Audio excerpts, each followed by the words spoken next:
There's a lot of us wanting to grow more of our own produce at home, and this includes fruit trees and some varieties that you can grow easily from cutting or seed. Others you don't want to because you don't know what you might end up with.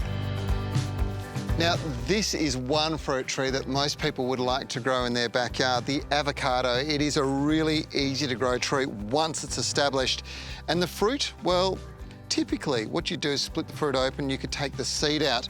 They're best grown if you want true to form varieties from a grafted plant, but if you plant the seed in the garden, it will grow, albeit you'll have to wait up to 7 years before it'll produce fruit that hopefully looks very similar to the parent.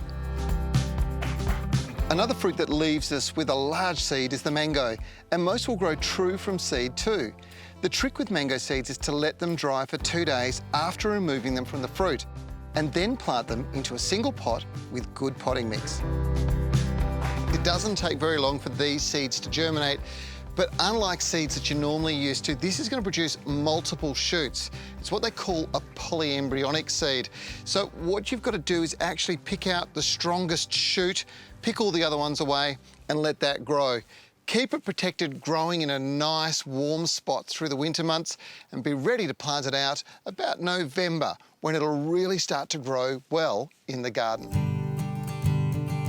Avocado is a cool climate form of pawpaw that doesn't produce seed and only grows from cuttings.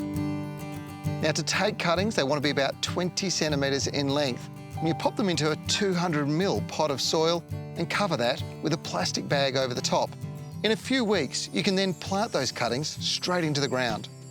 When it comes to apples, pears, peaches, etc., you will get seeds, but you're much better to grow them as a grafted tree sourced from your local garden centre. These will be true to type, which can be a problem with these kinds of trees varying and not being enjoyable to eat if you're growing them from seed. Plus, a grafted tree will be producing a nice crop within just a couple of years.